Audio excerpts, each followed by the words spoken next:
I speak to Michael? Who is it? It's Michael Jackson. I hung up the phone. Third time. Who is it? It's Michael. Hang up the phone. It's really me, Michael Jackson. And so I won't impersonate him anymore, and he said he had a new album coming out, a new CD coming out called History. And half of it was going to be greatest hits, and the other half was going to be new material. And he wanted me to do a video. I mean, this came out of nowhere. And so he said, "Can you get to LA?" I said, "We just had a kid, so I can't leave." In fact, our daughter just graduated out of high school Thursday, so it's a minute ago. So he said, "I'll come to New York." I said, "Mike, I live in Fort Greene, Brooklyn." He said, "This is pre-gentrified Fort Greene. When it was the fort." He said, "Now I'm coming anyway." So Michael flew into New York the next day, and he asked my wife, I said, "Can I hold Sarah?" That's my daughter's name. He held her and kissed her and blessed her. Then they went upstairs, and then me and Mike would sit in my living room. He had a CD, and he said, "I'm going to play this CD. Remember, History was greatest hits, half was greatest hits, else was new stuff." And he put the CD and said, "Spike, just listen to it. Any song you want, you're doing the video." So we played all the new stuff. I loved it all. I said, "Mike, that's a hard choice. You put me in the spot." I said, you can't do all, Spike. You have to choose one."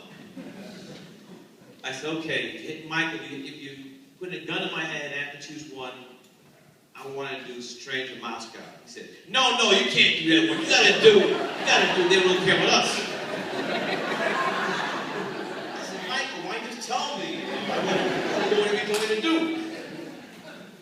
And so at that time, Paul Simon had this album called Rhythm of the Saints.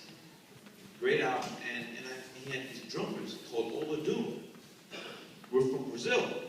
And I said, "Michael, why don't we go to Brazil to do the album? We'll do it in Bahia, where Oladoom is, and the other part of Rio.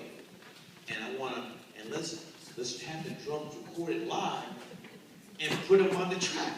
Now, usually artists, they didn't want you to alter the song. The song, the way it was recorded, that's what it has to be. Mike said, "No, let's go."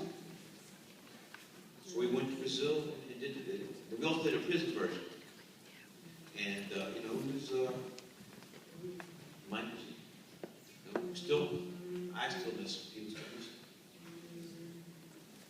So, how much did you use that in the back of your mind as you were making this film? That really wasn't back in my mind, because we had to deal, the job was to do a film about that. Here's the thing. For too long, people have been concentrating on other stuff that had nothing to do with his music. All we wanted to do was focus on Michael's artistry, his brilliance as an artist, and this bad album. That's all we concentrated on, nothing else. It was just about music. That gets struck out. People forget he's a great songwriter. Singer, he can do everything. Producer. But this film is a lot about him working and people working with him to People to know music. His work ethic is legendary. For me, one of the most important things in the film is where he showed up a piece of paper. All this stuff that you saw written, that's Michael's handwriting. This stuff came from archives. And something re-inspired me when he was doing the Smooth Criminal video. Study the greats, and this would be for everybody, please, you use your own life. Study the greats and be great. That's what Michael did. He studied the greats and tried to be better. Whether it was, Michael was very fluent in art, music, dance. He could have been enrolled in one of your programs here. He loved cinema. Michael had, he knew everything about cinema. He wanted to direct films.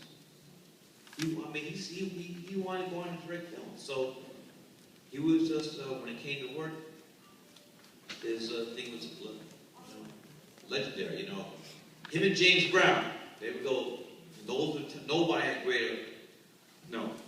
James Brown, Michael Jackson, Michael Jordan. 3 greatest work ever. Those 3, you can't beat them. Because they wanted to be great. And the many people have talent, but they don't work at it.